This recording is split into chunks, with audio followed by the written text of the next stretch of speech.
Paz seja convosco, amém? Amém. Glórias ao Senhor. Estamos estudando, nesse primeiro momento, fazendo um estudo do que é a fé. E um breve resumo, nós falamos que há vários tipos de fé, entre elas a fé salvífica ou a fé da salvação.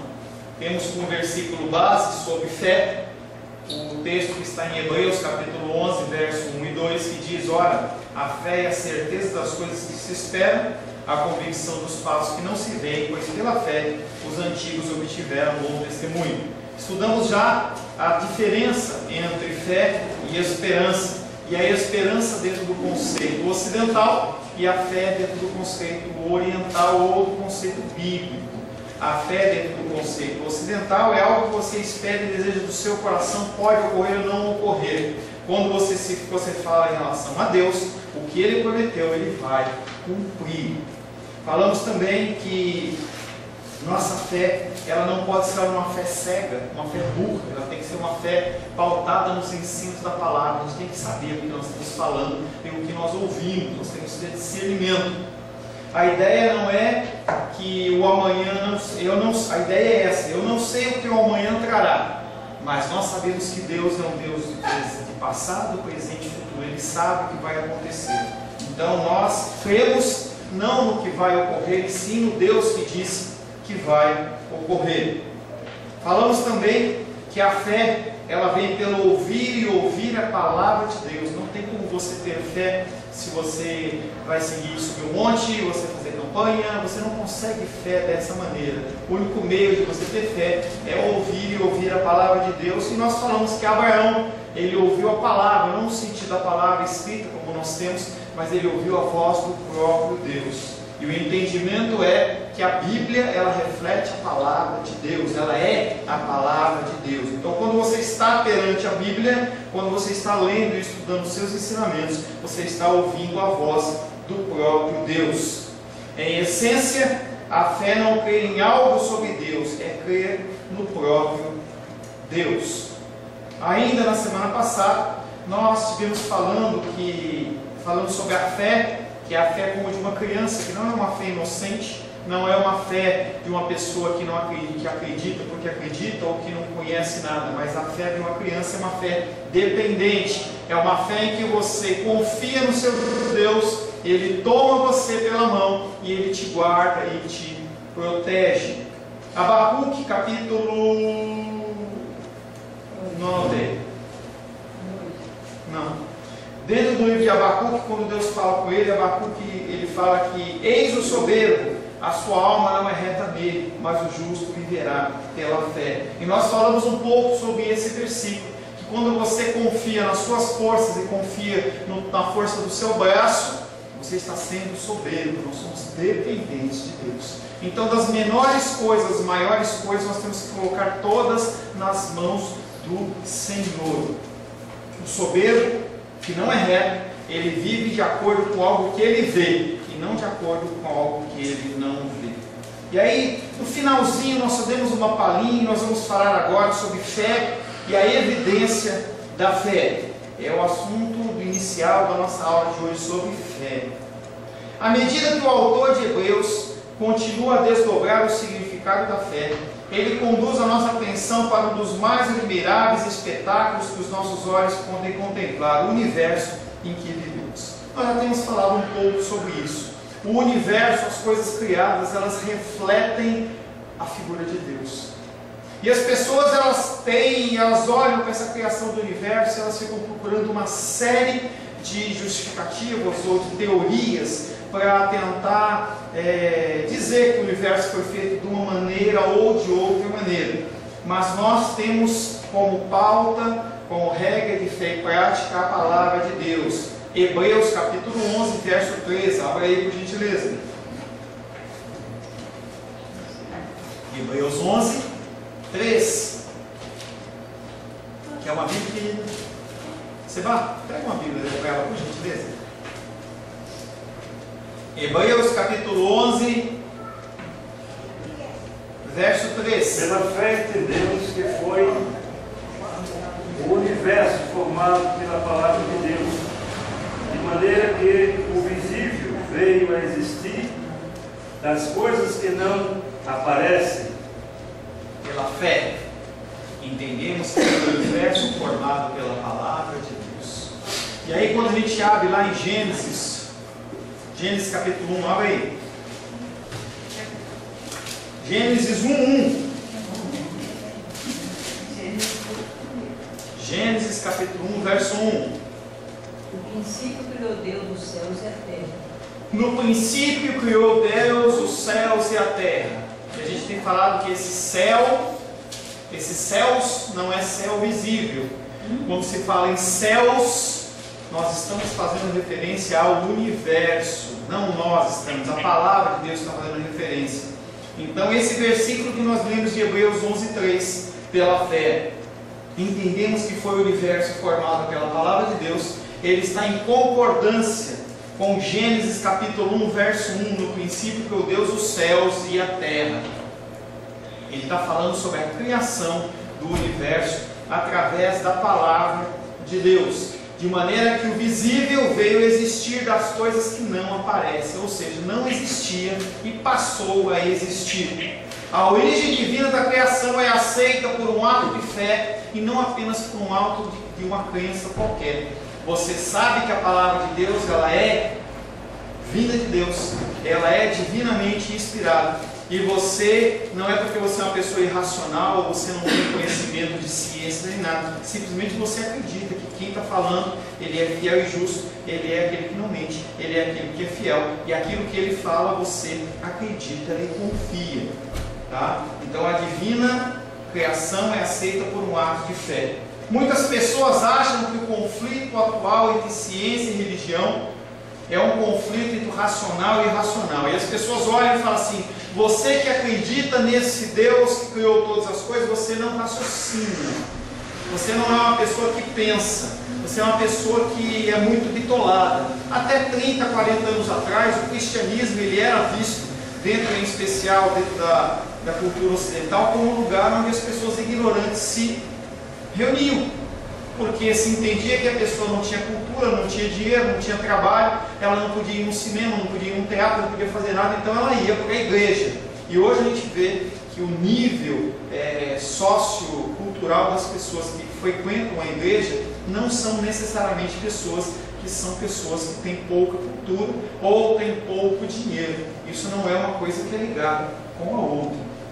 A Bíblia nos chama a crer no ato divino da criação, não simplesmente por um ato de salto da fé, mas sim porque nós cremos neste Deus. Os grandes homens da história da igreja fizeram distinção entre fé e razão, mas insistiram no fato de que aquilo que aceitamos pela fé nunca é irracional. Fé e razão não são opostos. Você pode sim crer em Deus sendo uma pessoa racional. O apóstolo Paulo, quando ele está pregando, ele diz que a gente tem que ter uma fé racional, que o nosso culto tem que ser um culto racional. Você não pode fazer a coisa emocionalmente. Você tem que entender o que está sendo falado. Você tem que estudar para você entender e você aprender. Porque senão o líder, o pastor fica na sua frente e começa a falar um monte de coisa e você simplesmente é, entre aspas, obrigado a aceitar. Porque ele está falando de algo que ele conhece, você não conhece nada, e você acaba aceitando coisas que nem são bíblicas. Fé e razão também não são opostos. Toda verdade é verdade de Deus e esse é um ensinamento para você. Toda verdade, ela é uma verdade de Deus. Não existe verdade que sai da boca de Satanás, do inimigo, dos demônios. Toda verdade, de onde quer que ela venha, ela provém de Deus. Tanto que a gente tem isso dentro da história bíblica, a gente vê, por exemplo, que a mula, ela fala com Balaão. E ela fala uma verdade que é uma verdade que vem de Deus para aquele homem. Deus revela a sua verdade não só por meio da Bíblia. E aí nós já falamos a respeito disso. Ele se revela através de sonhos, já se revelou através de sonhos, por exemplo, para Maria, através de sonhos para José, anjos através de Maria, ele fala através de uma leve brisa, como falou, por exemplo, com Elias, e ele fala de diversas formas e maneiras, só que a maneira natural, maneira comum, maneira ordinária, no sentido de mais comum de Deus falar, chama-se Palavra de Deus. mas ele também se revela através da natureza, uma revelação natural. E aí você olha, por exemplo, não a hortênsia que ela já murchou por causa do calor, mas você olha a florzinha, a outra florzinha branquinha, você vê como ela é bonitinha, como ela é cheia de detalhes. Se você começar a observar e analisar a natureza, você vai ver quão precioso, quão preciosa é a revelação de Deus através da natureza. Salmos capítulo 19, verso 1. Salmos 19, verso 1.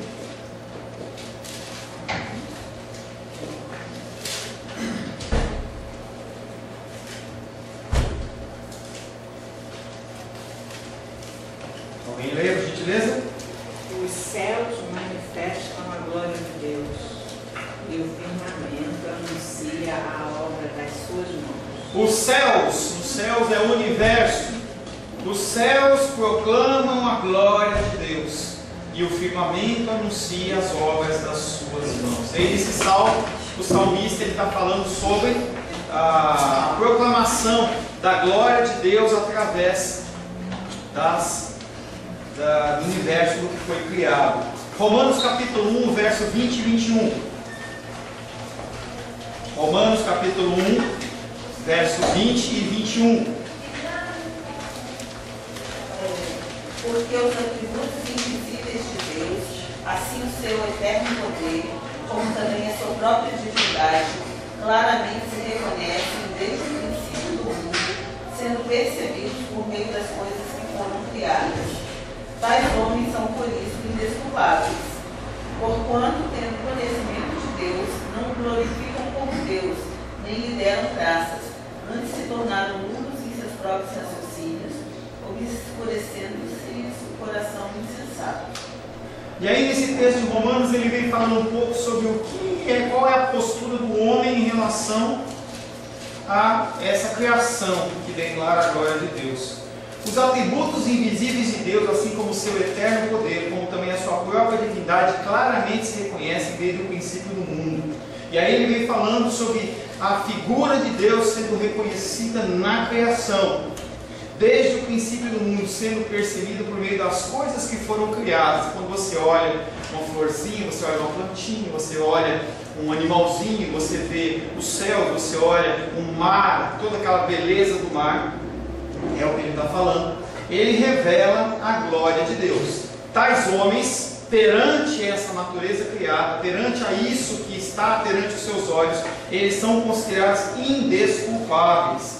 Portanto, tendo conhecimento de Deus, não o glorificaram como Deus. E isso aí é uma coisa que todo ser humano tem. Deus está falando que todo ser humano tem dentro do seu coração esse sentido de observação da natureza, olhando para a natureza e consegue identificar que alguém, algum ser criador superior criou todas as coisas. E ele fala que as pessoas que não reconhecem isso, elas são indesculpáveis. Mas a pessoa nunca ouviu, nunca foi evangelizada, ela vai ser julgada segundo aquilo que ela tem conhecimento. E esse conhecimento da natureza, a revelação através da criação, ele é bíblico e ele é uma ordenança do Senhor. Tais homens são por isso indesculpáveis, porquanto, tendo conhecimento de Deus, não o glorificaram como Deus, nem lhe deram graças. Antes, se tornaram nulos em seus próprios raciocínios, obscurecendo-lhes o coração insensato. E conforme você não glorifica a Deus em relação à natureza, o teu coração ele vai se endurecendo e os homens continuam sendo indesculpáveis. Paulo nos diz que os atributos invisíveis de Deus são invisíveis no sentido que não podemos vê-los. As coisas de Deus, os atributos de Deus, como por exemplo a sua onisciência, a sua onipresença, a sua onipotência e todos os outros atributos invisíveis de Deus, apesar de nós não vermos, eles existem.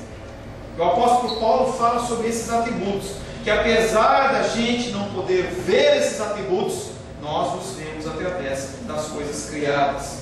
Em outras palavras, um conhecimento do Deus invisível é nos revelado por intermédio do que é visível. E aí nós podemos estender isso falando de mim e de você. Nós, como toda a criação, nós estamos aqui para revelar a glória de Deus.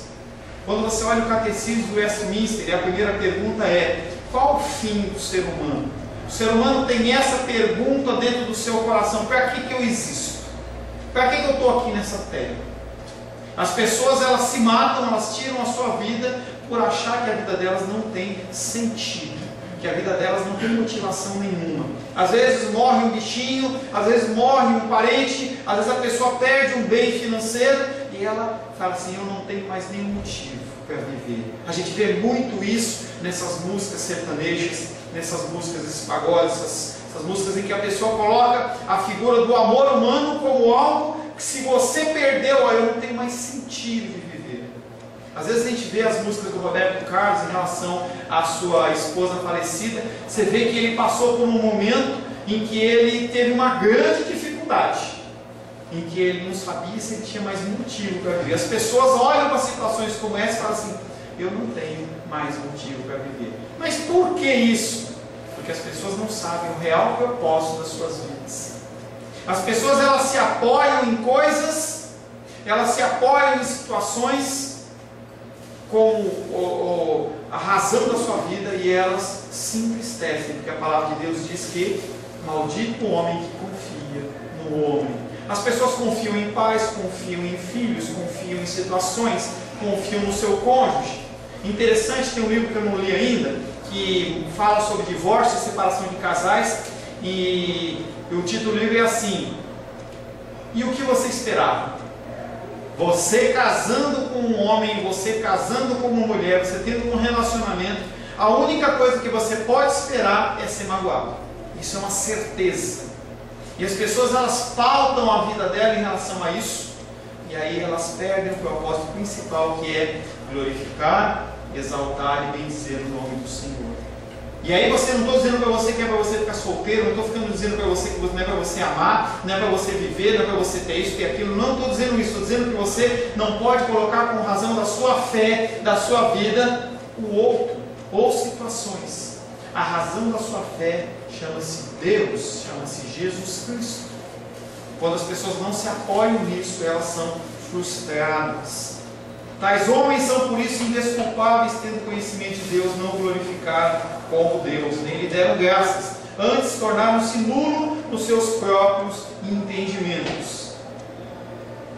Um conhecimento do Deus invisível é nos revelado por intermédio do que é visível, eu e você. Você tem que andar por aí transpirando a figura de Deus, em maior quantidade ou menor quantidade. O que você ouve, o que você aprende, ele tem que ser colocado em prática, que é o que nós temos falado bastante. Você tem que colocar em prática no seu dia a dia. As ações de uma pessoa do mundo não podem ser, ou melhor, as ações de uma pessoa que é cristã não pode ser igual à ação das pessoas do mundo.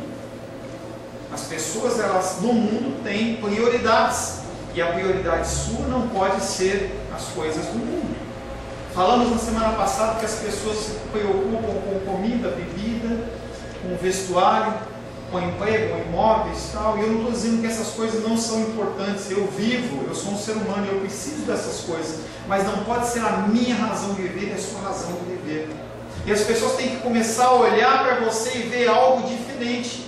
Se elas não veem algo diferente, como que pode ser Deus revelado? O R.R. Soares, ele usa um versículo bíblico que eu acho muito legal, em que ele fala bastante como as pessoas podem acreditar se não há quem pregue. Como as pessoas vão dizer que creem em Deus, em Cristo, se você não fala, se você não testemunha, se em momentos da vida em que você tem a opção ou a possibilidade de testemunhar como cristão, e você não faz, você se fecha, você se cala, porque você não quer confusão, não quer nenhum tipo de embate. Tem pessoas que a gente tem contato, tem um jovem que nós estamos acompanhando, em que ele simplesmente parou de ir à igreja porque o círculo de onde ele convive não é receptivo ao cristianismo. Então, para ser aceito por uma tribo, por um grupo de pessoas, a pessoa abre mão do cristianismo. Em outras palavras, o conhecimento do Deus invisível é nos revelado por intermédio do que é visível: natureza, céu, bichinhos, plantinhas, mar, montanhas, vento, você.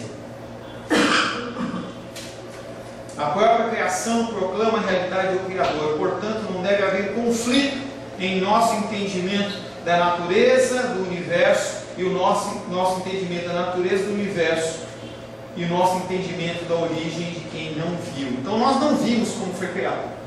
Você não estava lá. Não há uma testemunha ocular de como foi criado esse universo.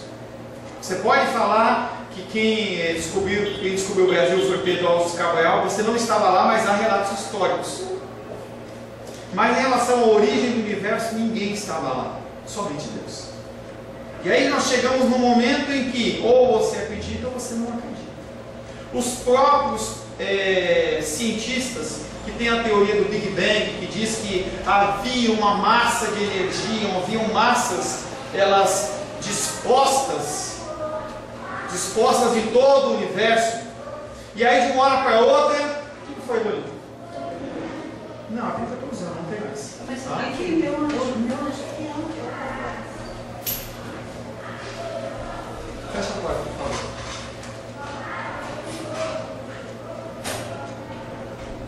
A teoria do Big Bang diz que havia uma massa de energia, havia uma massa de corpos, havia algo, entendeu? E tudo parado. E de uma hora para outra, essas energias, essas massas, elas começaram a se movimentar, elas começaram a se colidir. Tudo bem. Agora, qual foi o motivo dessas massas começarem a se mover? Aí não tem resposta. Porque a pessoa ela vai com essa teoria do Big Bang. Por quê? Porque é uma teoria. Porque ela não pode ser provada. Tudo que é teoria é algo que uma pessoa idealizou, está imaginando, mas não tem como provar. A teoria do Big Bang explica que havia uma concentração de matéria e energia, mas em um momento toda essa inércia, todo esse paramento, essa estática, ela decidiu repentinamente se mover e explodir. E a pergunta é: quem que fez que ela se movesse? Que força exterior perturbou essa inércia? Se não soubermos do que estamos falando, a gente está falando de mágica e não de ciência. E aí nesse momento os cientistas eles ficam congelados, não há resposta para isso. Você pode pesquisar na internet, você vê que não tem explicação para o que fez isso. São mais teorias e mais teorias e mais teorias, e você vai alicerçando uma coisa em cima de um castelo de cartas. Nenhum cientista estava presente como observador deste evento. Não houve testemunhas oculares da criação.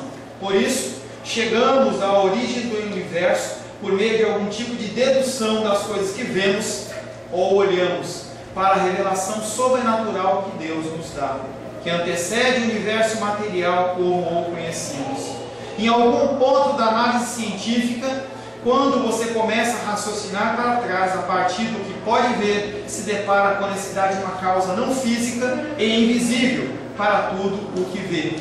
Essa razão é porque historicamente os teólogos cristãos eles têm falado de uma criação a partir do nada. E aí tem um termo que chama criação ex nihilo, creatio ex nihilo, criação a partir do nada.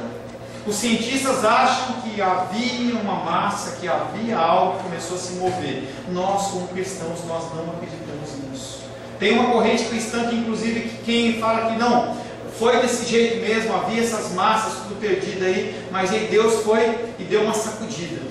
Há uma linha cristã que pensa assim, mas essa linha cristã também acha que Deus ele sacudiu a coisa e largou. É como se você olhasse para aqueles formigueiros, lá em São Paulo tem isso. Você olha aquele formigueiro em vida, em que você olha para aquele formigueiro e ninguém interage com ele. Não há nenhuma interação do ser humano, é simplesmente você ficar observando. E nós não podemos entender que esse Deus que cria todas as coisas, cria tudo de uma maneira perfeita, Ele criou e simplesmente largou. O que nós como cristãos entendemos é que Deus criou tudo a partir do nada. Como é isso, pastor?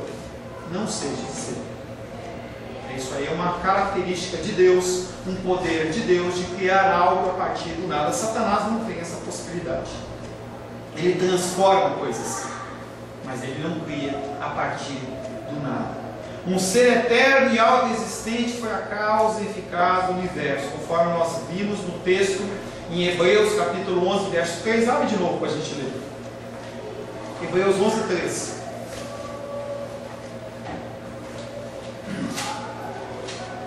Pela fé, entendemos que foi o universo criado pela palavra de Deus, de maneira que o visível veio a existir das coisas que não aparecem. Deus, ele criou as coisas a partir do nada.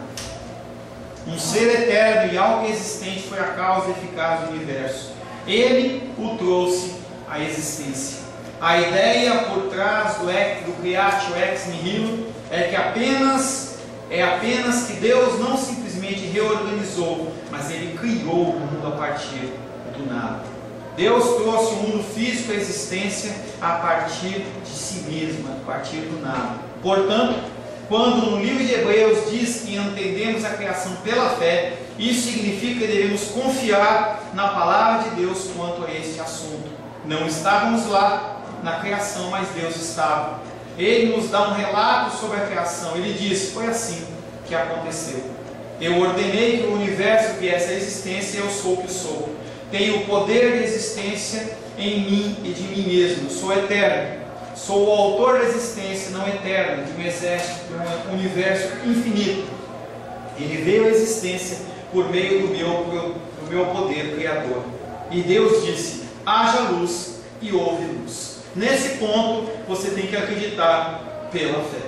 Tanto não há uma teoria, como não há uma prova em relação a como foi criado o universo. E aí você, como cristão, você crendo que a palavra de Deus ela é infalível e ela provém do Senhor, Ele está dizendo que Ele criou, ou você crê, ou você não crê. Pastor, eu não creio nisso. Se você não crê nisso, você está dizendo que a Bíblia ela não é a palavra de Deus na sua inteireza, e aí há um problema. Onde há um erro, onde há uma falha, pode ter mais que um, e aí você vai ter que pautar o seu conhecimento e a sua fé em qualquer outra coisa, menos em Deus. Tá? Mudando de tópico, depois de evidência, alguma pergunta? Alguém quer falar alguma coisa? Não? Carol? Está pensando? Tá? Esse é um assunto complexo. Há assuntos que são assuntos que você caminha até um ponto, e tem outros assuntos que você simplesmente fica à mercê da fé, tá? Da confiança que Deus está falando. Tá? Se não tivesse os escritos, por exemplo, de Gênesis 1, e não tivesse texto de Hebreus, a gente poderia ficar até um pouco perdido, falando assim: olha, eu não sei se realmente foi Deus que criou, mas ele está afirmando. E a Bíblia para o cristão, ela é a palavra de Deus. E aí você não está sendo irracional, você está sendo racional dentro do que você acredita. Tá? Pede para alguém provar. Exemplos de fé.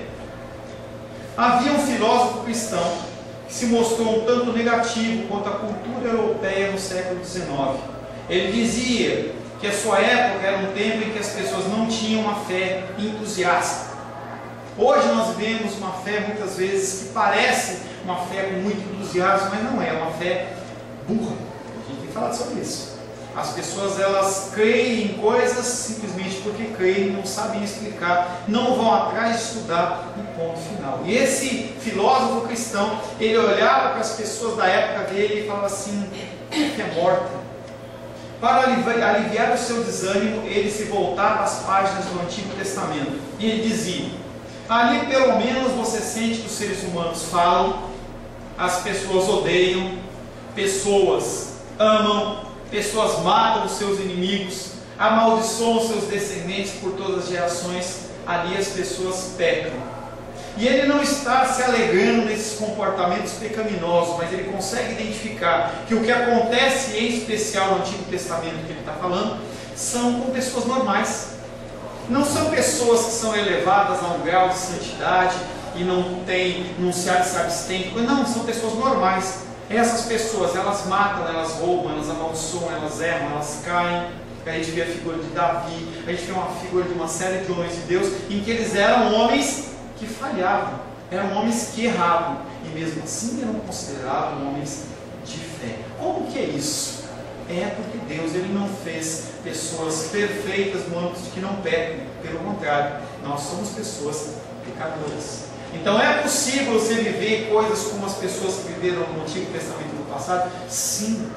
Jesus Cristo disse que nós podemos viver coisas maiores e melhores. Nós podemos ter mais unção e mais poder que Ele naquela época, pela ação dele naquela época. Simplesmente nós temos que viver a palavra de Deus. Ali as pessoas, elas faziam as coisas erradas e elas pecaram.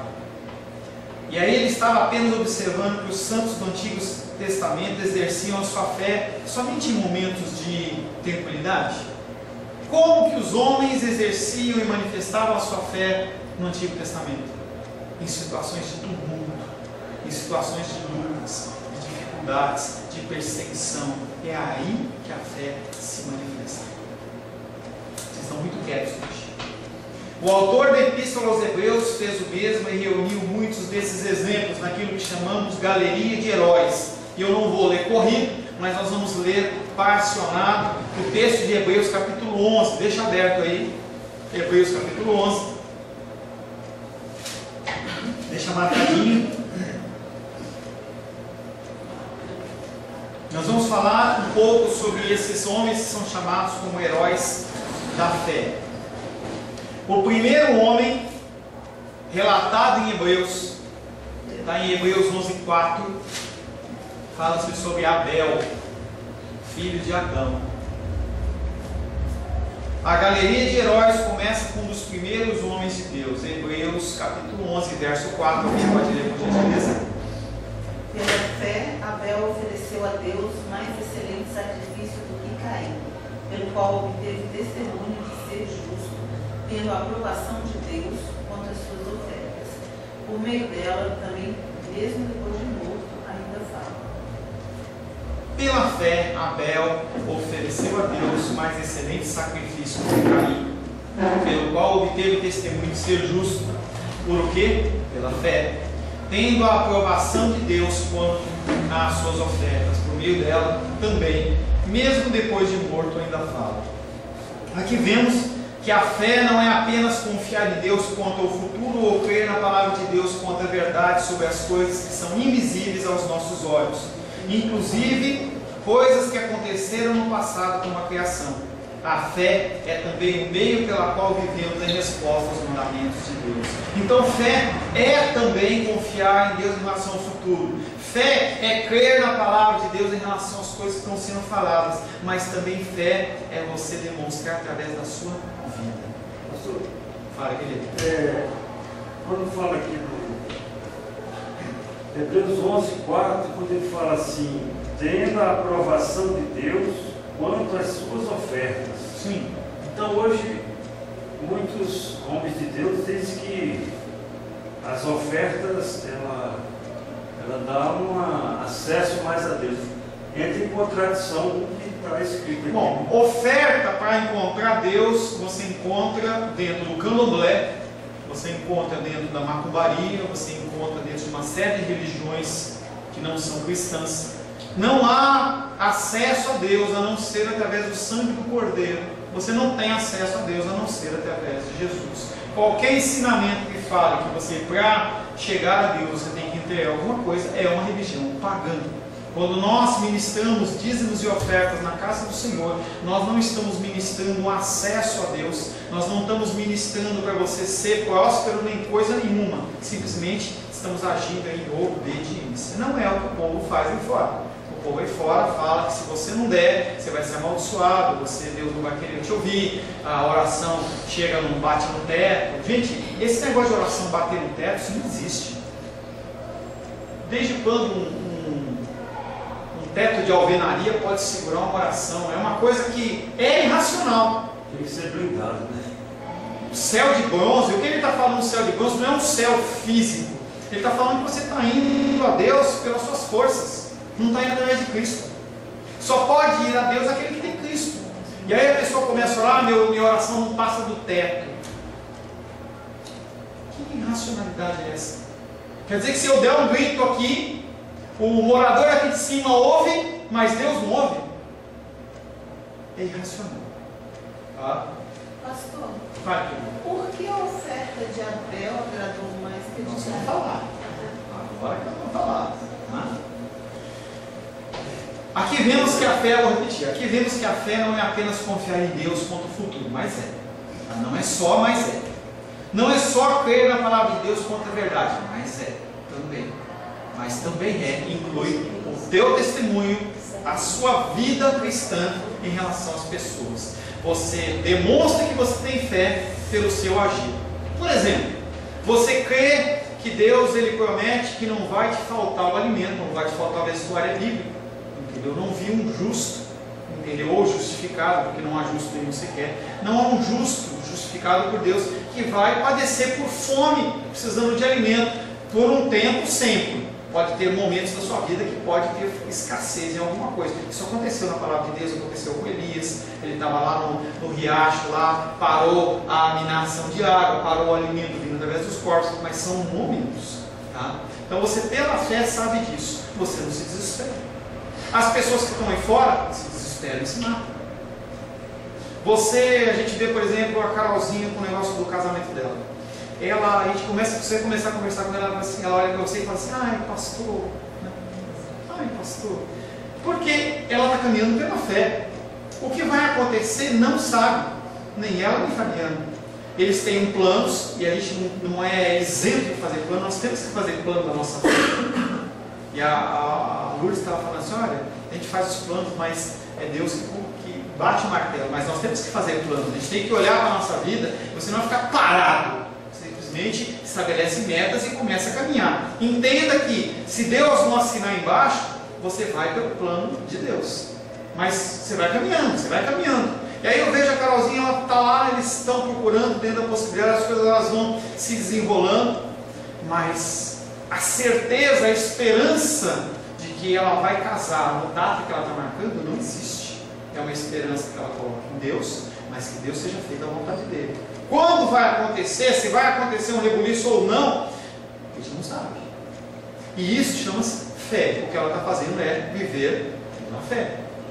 Está desempregada, está estudando, está procurando, fazendo concurso, fazendo a faculdade, procurando. A Diene está 5, 6 meses desempregada, vai procurar trabalho e não consegue.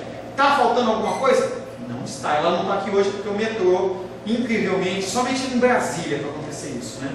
Em que se desloca o horário de funcionamento do metrô para um horário para o pessoal poder pular carnaval, e aí de manhã quem quer trabalhar, quer fazer alguma coisa, não pode, porque simplesmente o metrô está parado. Então ela foi lá no metrô, chegou lá, o metrô estava fechado.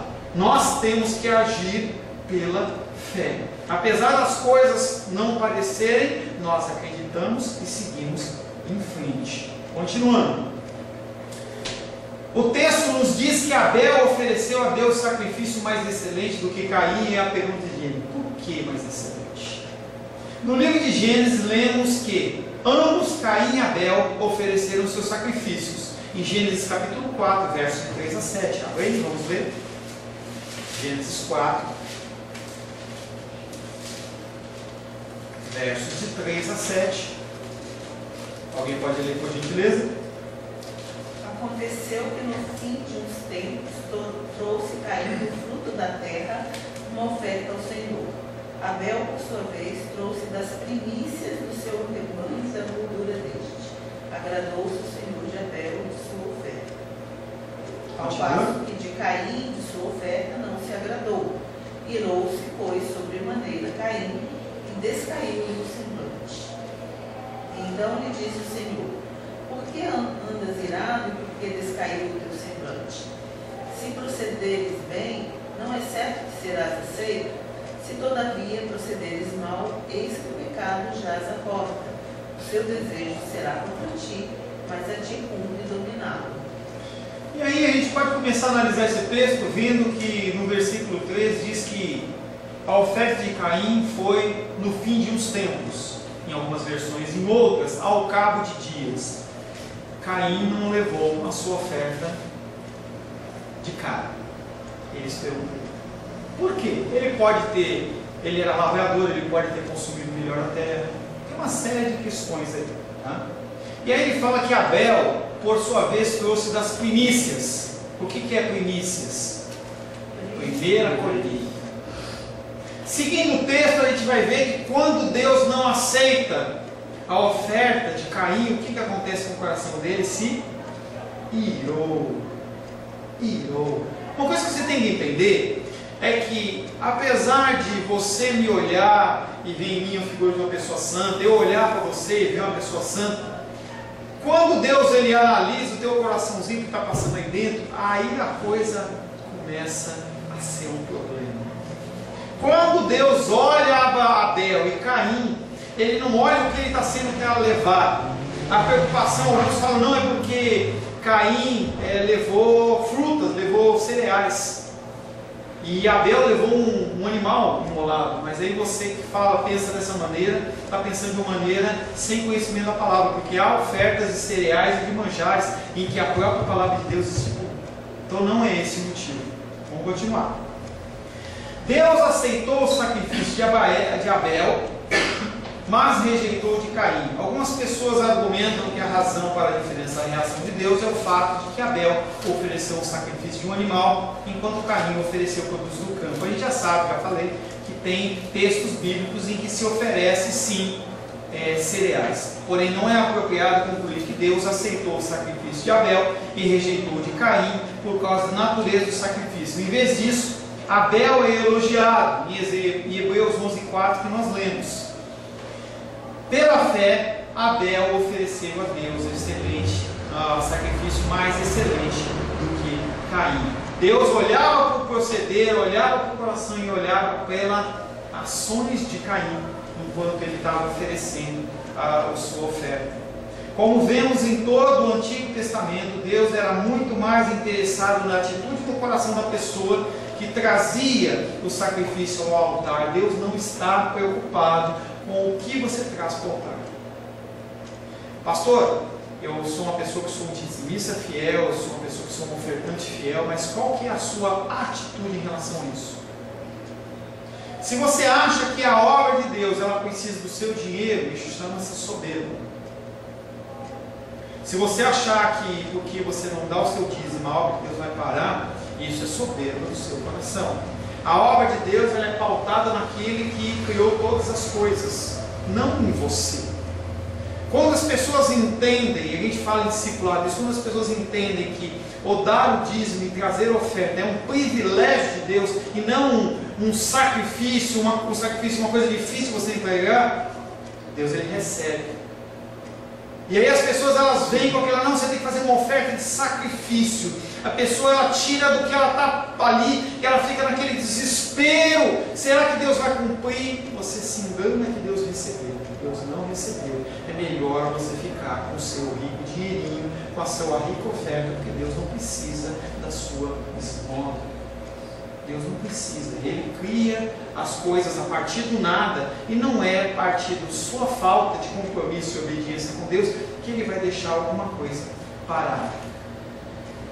Em vez disso, Abel é elogiado em Hebreus 11:4, um homem que ofereceu pela fé, não porque ele ofereceu um animal, e sim porque o seu sacrifício foi pela fé. Como vemos em todo o Antigo Testamento, Deus era muito mais interessado na atitude do coração da pessoa que trazia o sacrifício ao altar. Muito frequentemente, na época do Antigo Testamento, as pessoas eram levadas apenas pelas emoções e ofereciam o sacrifício de maneira mecânicas, e Deus os considerava hipócritas. E aí você tem que entender, da mesma maneira que quando os discípulos de Jesus chegam com ele e falam assim, nos ensina a orar. E aí ele ora ou reza o Pai Nosso. Já falamos que não tem diferença de rezar e orar, o conceito da palavra. Deus ele quer que você repita o que está ali, Pai Nosso que sai do céu santificado. Mas você tem que entender o que você está falando. Você tem que meditar naquilo que você está falando. E isso é o mais importante. Da mesma maneira, o dízimo e oferta. Você entregar porque você tem que entregar, porque é um compromisso, é uma obrigação, não há sentido. E aí, vou dar um exemplo. Semana passada, uma pessoa não estava conosco, e aí ela me procurou e falou assim, olha pastor, está aqui o meu dízimo, você pode depositar no altar? Isso demanda o quê? Que o coração da pessoa ela não está preocupada em ela ser vista, em fazer um ato mecânico, e sim ela oferecer a Deus as suas primícias. Independente de eu estar ou não estar, a minha oferta está lá e ela me representa, o meu dízimo está lá e ele me representa. Amós capítulo 5, verso 21.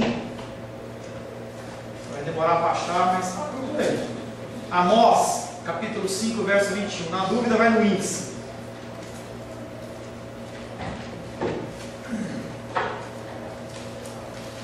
Pertinho de Abacuque, não ajudou nada. Aborreço, desprezo as vossas festas, e com as vossas assembleias solenes não tenho nenhum prazer.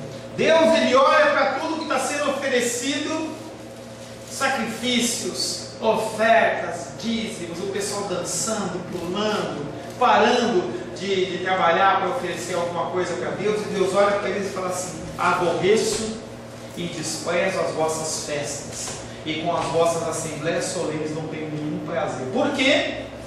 Ele olha para o coração das pessoas e não vê um coração do amor a Deus, um coração agradecido a Deus.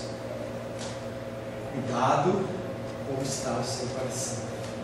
Pastor, então não vou entregar dízimo, não vou entregar oferta, não vou para a igreja. Vocês não são. Entenda que aqui é o lugar onde você recebe a correção, você recebe o ensino, para que você possa estar adequando o seu coração ao princípio de Deus. Fora você não tem. Você sozinho não tem como fazer isso. As pessoas, elas param de ir na igreja e falam assim: não, agora eu vou ficar em casa estudando, agora eu vou ficar agora orando em casa, eu vou fazer o meu culto a Deus. Muito bonito, maravilhoso, só não é bíblico. Quando você faz isso, você vira pastor da sua própria vida, você vira a pessoa que dirige os seus próprios caminhos, e você não tem condição disso. Mas quer dizer que você é melhor, pastor? Eu falei: não sou melhor. Eu sei que você, quando você convive no meio de irmãos e irmãs, você cresce. Por isso que a gente tem as nossas reuniões, por isso que a gente tem os nossos encontros, a gente se reúne na igreja, para que as pessoas possam interagir. A minha dúvida pode ser a sua dúvida, e aí a gente vai aprendendo, e aí você olha e fala assim: eu estou tão dolorido, eu estou com tanta dificuldade para vir para a casa de Deus, porque eu estou com isso, estou com aquilo. Aí a gente olha a Fabíola com a dificuldadezinha dela, ela vem com a dor, vem a Lourdes com a dorzinha, com a dor dela, vem a titia com a dor dela, e você olha e fala assim: quem sou eu para deixar de ir para a igreja porque eu estou com esse sentimento, com aquele sentimento? Entendendo que dor e problema não se mede, mas você olha para a situação das pessoas e você começa a perceber que você está numa situação muito melhor do que a maioria. E aí tem uma ilustraçãozinha conhecida, e diz que as pessoas falam assim: olha, o pastor fala assim: olha, hoje é de todo mundo trocar a sua cruz, o seu problema. Você vem aqui, deposita no altar a sua cruz, e depois que todo mundo depositar, você vem aqui e escolhe o que você quiser. E aí as pessoas, metaforicamente, foram lá, levaram sua cruz. Um levou a cruz da enfermidade, outro levou a cruz do problema emocional, outro a falta de dinheiro, tal, uma série de dificuldades com aquele altar cheio de cruz. Aí o pastor: agora cada um vai ao altar e pega a cruz que acha melhor. E todo mundo ficou contente: agora eu estou livre daquele problema. E aí ele foi lá, olhou para um, olhou para outro, olhou para outro. Falei: epa, deixa eu pegar a minha mesmo, que eu sei que a minha eu consigo carregar. E essa é uma grande verdade. As pessoas, elas acham que o fardo delas é um fardo pesado, mas há pessoas com um fardo muito mais pesado, que você não consegue carregar. E é nesse sentido que a gente tem que entender na fé. Mas, por exemplo, você estava falando que Deus conhece o coração, né? Assim. Somente Ele. Então, em relação à oferta, eu acho que em relação à salvação também funciona assim. Por exemplo, eu tenho amigos espíritas que são melhores que muitos cristãos. padrão humano. Padrão humano. A Bíblia, que é a palavra de Deus, diz: se você não crê Jesus Cristo como seu único Senhor e Salvador e for batizado, você não vai ser salvo. Tá bom. Então os católicos. Eu conheço católicos melhores que evangélicos. Quem disse para você que católico não vai ser salvo e evangélico vai ser salvo? Quem te ensinou isso ensinou errado, querido. Deus, Ele olha o coração. E eu já falei para você que as pessoas que não ouvirem de Deus e elas contemplarem a natureza e não reconhecerem Deus como Senhor e Salvador, eles vão ser julgados por isso. A pessoa que está dentro do catolicismo e ela tem uma fé verdadeira, independente de onde ela convive, porque a gente tem aquela mania de achar que a pessoa tem um santo na parede, ou a adora aquele santo quando ela vai para o inferno. Mas e a nossa adoração em relação a cantores gospel, a denominação, ao nosso trabalho, aos nossos familiares, aos nossos animais de estimação, aos nossos bens? Isso é idolatria da mesma maneira. Então, o que você falou, está tudo certo. Se a pessoa confessa a Deus como Senhor e Salvador, ela crê que Jesus Cristo é o único caminho para Deus, independente de onde ela estiver, ela vai ser salva por Deus. Agora, justificar, porque uma pessoa ela é espírita e ela faz boas obras, ela vai ser salva, ou porque ela é um evangélico, está numa igreja evangélica, ela vai ser salva, ou ela está no catolicismo, ela vai ser salva, isso é ignorância. Cristãos, homens, mulheres que têm de Deus no coração, e aí o julgamento é do Senhor, quem vai ser e quem não vai ser. Dentro da igreja há joio e há trigo que vai ser separado no dia do juízo. É por isso que eu falo, a gente precisa estudar a palavra de Deus. Agora você pensar que Jesus Cristo é uma força, como eles pensam, que ele é um ser encarnado, que ele não é Deus, aí querida, aí está fora. Tem religiões que se dizem cristãs que dizem que Jesus Cristo não é Deus. Vai para o inferno, porque não há um caminho a Deus. Ah, mas e se a gente estiver errado? Todos os cristãos vão estar errados, porque se você acredita que a Bíblia é a palavra de Deus, você a segue, e no dia do juízo você descobrir que está tudo errado, aí é uma opção que você tem. Ou você é isso, ou você é aquilo, ou você acredita nisso, ou você acredita naquilo. É que eu falei para você da criação em relação ao universo. Ah, eu não acredito nisso, pastor, eu creio na teoria do Big Bang. Tudo bem, é você e Deus. Tem que se resolver em relação a isso. Eu creio na palavra de Deus, a palavra de Deus está dizendo isso. Fala você tem 2 textos, tem muitos mais. Gênesis 1 e Hebreus 11:3, que fala sobre a criação. Então, eu creio nisso. Então não se paute em relação à religião, denominação, para você dizer que é salvo ou não é salvo. Mas há princípios que estão dentro da palavra de Deus que tem que ser seguidos. Amém? Amém. A paz seja convosco. Meu nome é Paulo César. Eu sou pastor da Igreja Cristã Semente de Vida, aqui em Brasília, Distrito Federal. Me alegro que a palavra tenha te alcançado. A palavra faz isso. Ela alcança as pessoas aonde quer que elas estejam. E você foi agraciado com esta palavra. Não que eu tenha nada especial a te dizer. A palavra ela é suficiente e ela usa quem ela quer. E eu me alegro por ter sido um canal para poder te abençoar.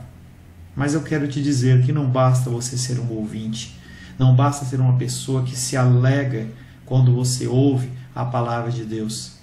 A vida ela é feita de decisões. Se você está ouvindo essa palavra hoje, eu creio que o Espírito Santo tem um propósito especial com você. Muito mais do que prosperidade, muito mais do que uma cura física, uma cura emocional ou espiritual, Ele quer te alcançar para a vida eterna. Nós investimos nosso tempo, nós investimos as nossas forças em coisas terrenas, mas o Senhor ele tem muito mais a oferecer. Ele tem sim para você a cura, Ele tem sim para você a prosperidade, mas Ele tem muito mais que isso. Submeta-se a um Deus que Ele é capaz de mudar e transformar a sua vida por completo. Creio que o Espírito Santo ele é capaz de tocar o teu coração. Quero pedir que você curve a sua cabeça. Senhor, em nome de Jesus, coloco na Tua presença essa vida que ouve esta ministração, que ouve esta palavra. Pai, eu não tenho capacitação nenhuma, mas o Teu Espírito ele é capaz sim de tocar nesta vida, gerar nela mudança, transformação, arrependimento, e que ela possa simplesmente bater no peito, convencendo-se que é pecadora e que precisa de um Deus salvador. Não há um caminho a Ti, meu Deus, que não seja através de Cristo. E eu lhe peço, Pai querido, que você alcance essa vida e ele possa sim tomar uma decisão pessoal pelo Senhor, em nome de Jesus. Amém. Amém, meu querido. Amém, minha querida. Fico contente que você esteja ouvindo essa ministração até o fim e peço que você não se limite a ouvir os cultos pela internet. Você procure perto da sua casa uma igreja, um lugar que proclame a palavra do Senhor. Eu oro para que o Espírito Santo te direcione nessa busca, porque muita coisa tem sido oferecida que não é o Evangelho. Eu abençoo a sua vida em nome de Jesus. Amém.